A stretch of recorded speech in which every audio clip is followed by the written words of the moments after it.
What are they doing? What is Major League Baseball doing? I'm trying really hard to understand the reasoning behind this, trying really hard to understand the logic. Not only is Major League Baseball once again celebrating the pride, which clearly Rob Manfred is unfamiliar with the Bible. The Bible clearly states pride comes before the fall. With Major League Baseball as popular as they have been in years, maybe even decades, they actually have far to fall. This isn't something like the WNBA dump that has nothing to lose. It's not that Major League Baseball is once again celebrating the pride. It's the way they're choosing to celebrate it and who they're choosing to present it to. I guess for Rob Manfred, it's not enough for teams to dip their logos in the rainbow. For those overachievers, it's not enough for them to taste the rainbow. It's not enough to dress the wieners at the concession stand in rainbow-colored sauerkraut. It's not enough to have gay pride night. No! They want to take it a step further by having a drag show in front of the children. Again. The children! It's all about the children! You know, as adults, and I'm guilty of this too, we have a tendency to think that kids don't remember things, but they do. When I was growing up, my parents would take us to see the Saints and the Braves. I remember one year, I was probably 10, maybe 11 years old. I got Saints tickets for my birthday. They were playing the Rams in New Orleans. Now, this was the mid-90s when the Saints were a flaming ass fire. I believe our quarterback that year was Jim Everett, who Jim Rome affectionately referred to as Chris Ooga Ooga. The Saints were dreadful, absolutely awful, but when you're a kid, you don't care. I'm sure my dad was bored out of his mind, but I remember having a blast. I also remember the Saints getting their ass kicked. Wasn't even close. I think the final score was something like 28-10.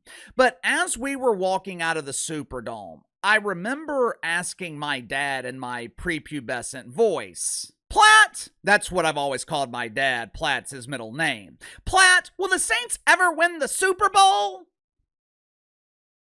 Of course, my dad laughed his ass off. At this point in history, the Saints had never even won a playoff game. Hell, they'd barely made the playoffs in their 30-plus year existence. The Saints of that time were like the WNBA. WNBA's never turned a profit, and the Saints had never won a damn thing. My dad, though, he tries to let me down gently while being real at the same time. He tells me that the Saints will never make it to a Super Bowl, much less win one. So I ask a follow-up question. Will the Saints ever make it to the Super Bowl? Can we go? Once again, my dad laughed and he said, "Sure, son." Fast forward 15 or so years later, Saints make the Super Bowl, and it's in Miami. And more importantly, I didn't forget my dad's promise from all those years ago. Now, unfortunately, my dad refused to be a man of his word. We didn't go to the Super Bowl, but in his defense, he was paying for my 6th year of my bachelor's degree and my sister's master's degree program. At that point of my life, my dad had already given me more than enough. If I wanted to go to the Super Bowl bad enough, I could just pay for it myself. But the point is, kids don't forget. They remember, which is why I'm struggling to understand why the Boston Red Sox and Major League Baseball think it's appropriate to present a drag show where they know kids are going to be present. Make sure to like and subscribe. You can follow me on Twitter at KC_BTL84. Let's go and get to the sponsor for today's video, my good friends at Fuel Guys. Let me ask you something. You brush your teeth every day, hopefully multiple times every day, right? I would hope that you shower twice a day too. It's just What we do, it's basic maintenance for our hygiene. It's something we do without having to think about it. So, how come we don't treat our vehicles the same way? We pump gas, we drive, and we expect everything to run fine. But unfortunately, that's just not how it works. Fuel today isn't what it used to be. Ethanol blends, carbon buildup, water in the tank. These things take a toll on our engines, which is why I have started using Fuel Guy's gas and complete formula diesel treatment. All you do is use an ounce of Fuel Guy's treatment for every 10 gallons of gas. Treatment takes care of the rest, and it keeps your system clean and protected.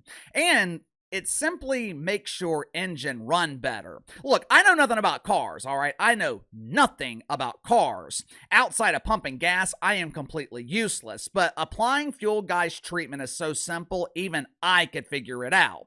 Every time I get gas, I put an ounce or two in my tank, I'm good to go. It's a good habit to form, so click the link in the description below. Use my promo code BTL25, BTL25.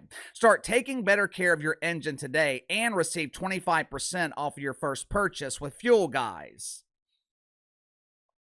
Last night, the Boston Red Sox held their annual celebration of Pride. We don't really hear about these celebrations as much as we used to. I remember a couple of years ago, it felt like the NHL was celebrating Pride every night. The NHL was constantly making headlines for their celebration of Wiener. Hell, maybe the NHL should start doing that again. They can't generate headlines based on the product, but they damn sure were generating attention when they were celebrating the supersized Frank. The Red Sox, they held their celebration last night. I'm sure they were selling rainbow socks instead of the usual bloody socks in honor of Curt Schilling. I would imagine that cereal, maybe Fruity Pebbles, were offered at the concession stand, rainbow flags, t-shirts featuring Tran Dan, the All-American former man. I'm sure it was a colorful night in Boston last night. As father and son made their way through the concourse at Fenway Park, they were greeted by a wonderful celebration. Watch it for yourself.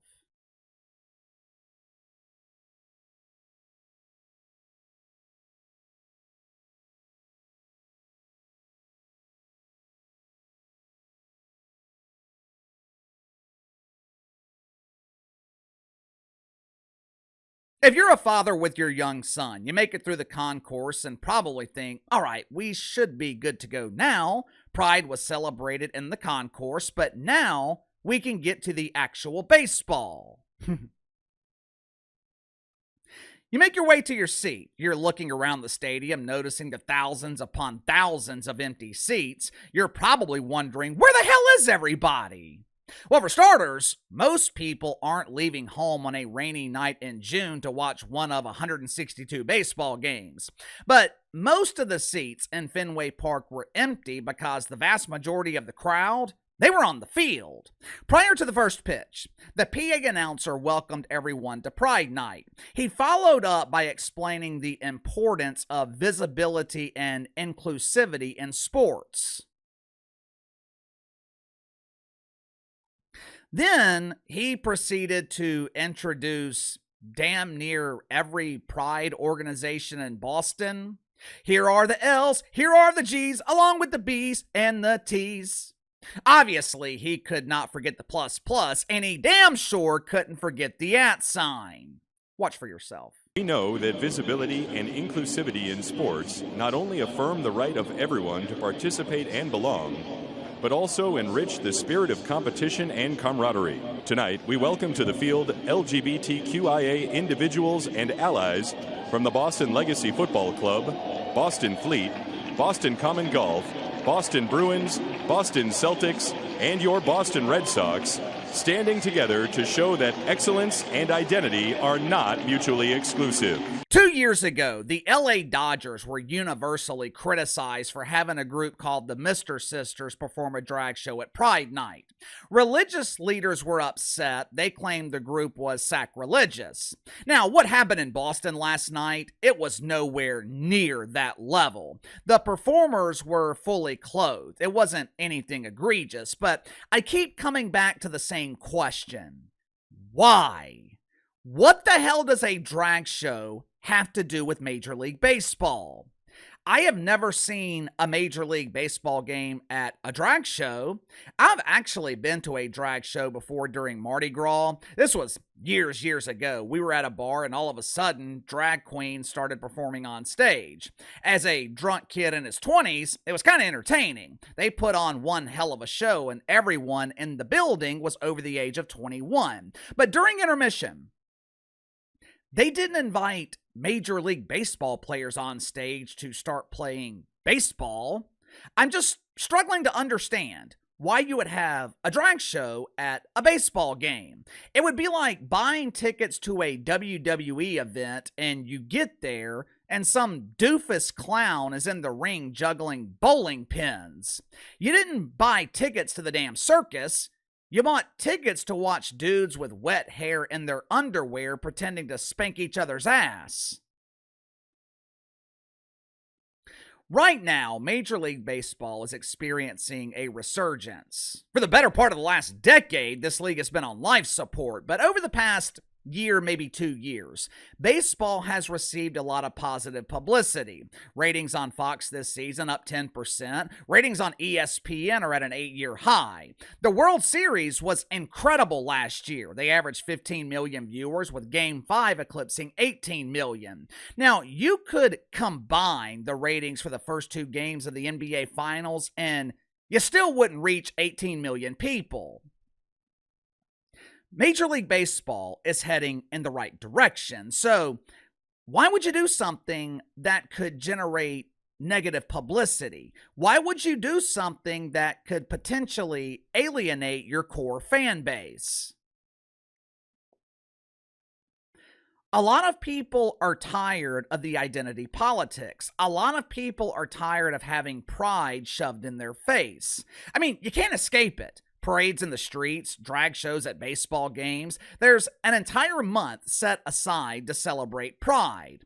If it's at events for adults, fine, who cares? I think the problem for most people is when it involves the children.